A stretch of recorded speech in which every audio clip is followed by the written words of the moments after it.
Hello, my name is Lizzie Orstad, and my group and I did Being Human by Judy Heumann. This is a cover of her book. It's an orange cover with a black and white picture of her in the middle. So we start by going just through a quick short summary of the book. Then we go into what we learned from the book, and a lot of them connect to what we learned in class.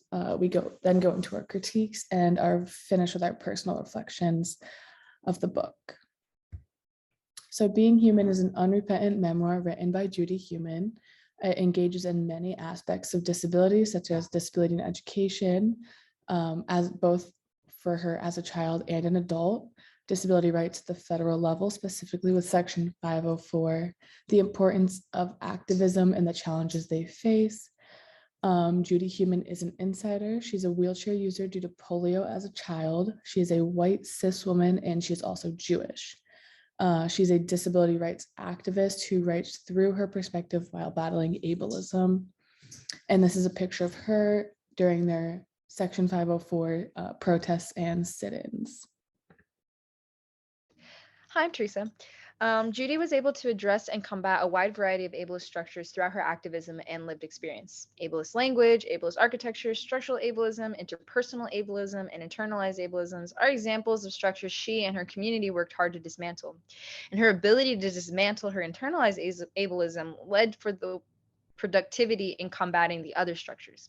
When she was young, she had internalized her ableism when she said, I always felt as though I was asking for help meant that I wasn't doing something well for myself, even though I was physically unable to push myself to a class or up a step.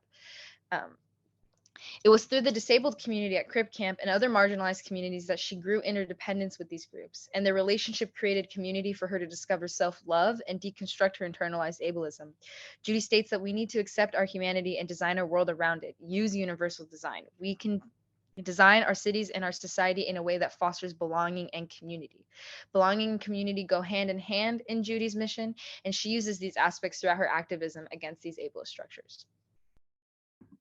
Hi, my name is Fatima, and I'm going to be discussing ableism in education that this book brings up from Judy's perspective.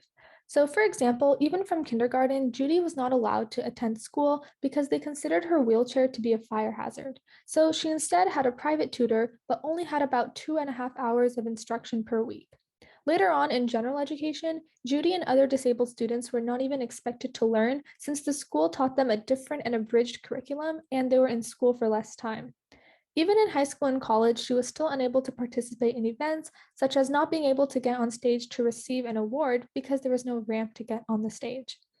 And since Judy was mostly in schools and camps for disabled students when she was young, the shift to general education in a school with able bodied students was hard to adjust to, and she struggled to make friends and also felt excluded from social events.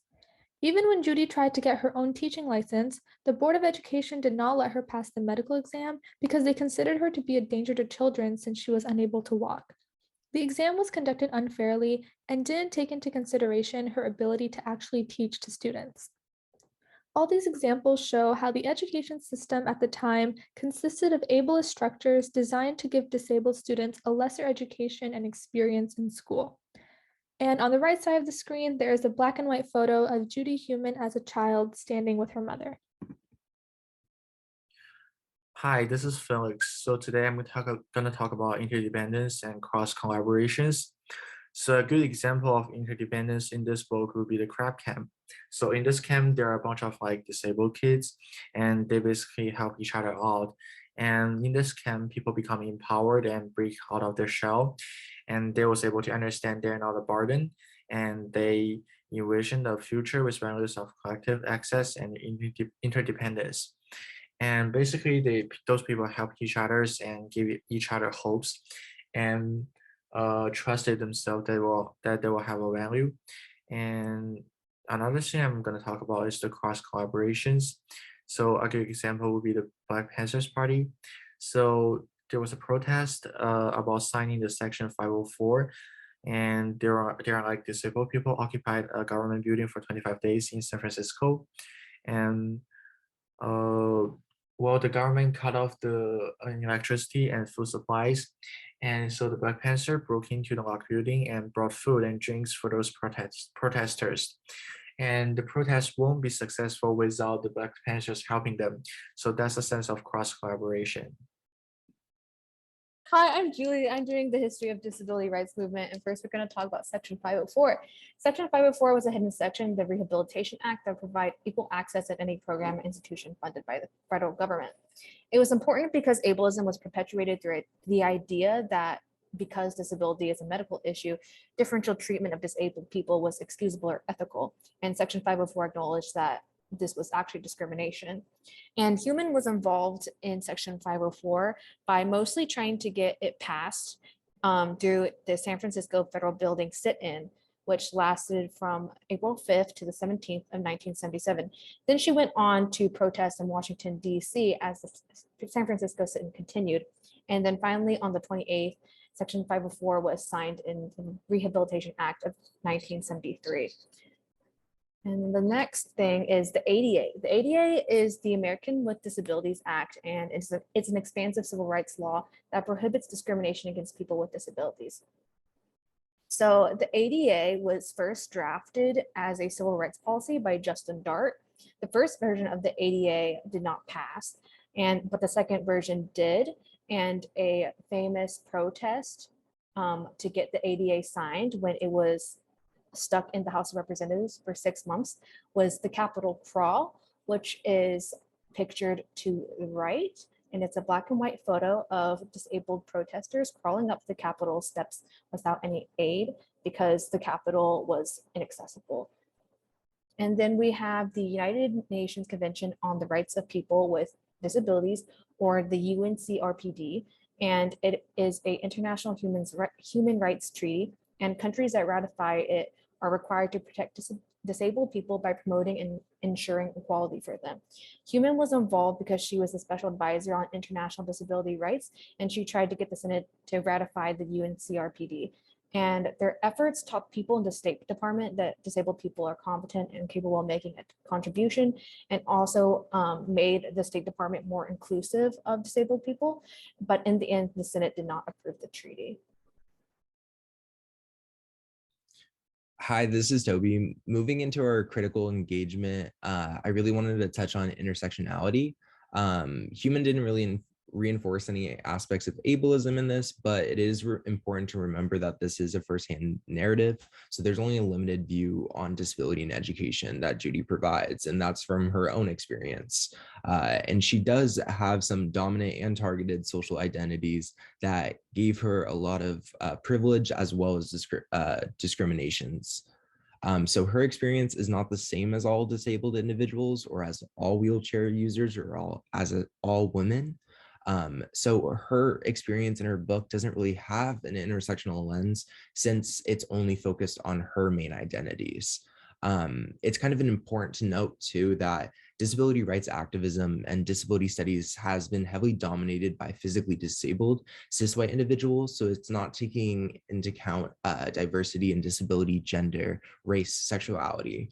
So it's very important to keep this in mind, especially when reading Heumann's memoir. To kind of move on to some more critical engagement, to push forward, there's a new wave called disability justice, which examines how ableism, social identities, both targeted and dominated, and systems of oppression affects a disabled individual's lived experience. Some principles are intersectionality or leadership by those most impacted.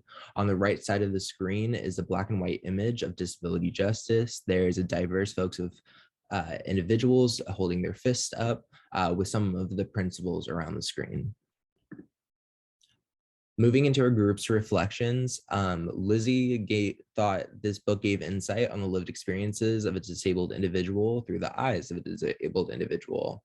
For me, already having a lot of knowledge of disability before coming in on this, it's really interesting to read this again and see how she truly set the foundation for disability activism and disability activists to come. And her legacy truly does live on. For Felix, this book provided insight on the details of protests and events before it got written into law. Fatima learned how various challenges faced by disabled people before and even after the legislation passed, and I got a better understanding about the differences disabled individuals experience in education. Teresa learned that this book showed tenacity and constant resilience that disability activists faced against a system embedded in ableism. Judy learned about the lack of accommodations and how that can impact a disabled person. Judy also learned that learning that questioning authority invites pushback and being dismissed is discouraging, but is the first step towards change. This is a cool part that I just wanted to add in. This is Judy Heumann.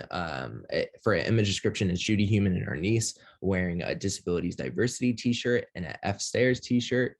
These are t-shirts that were created and campaigns that are put on by the ASU Student Disability Commission. So it's very cool to see that Judy Heumann is still involved in activism today and is still supporting really that intersection of disability and education. But that is all. Thank you for watching.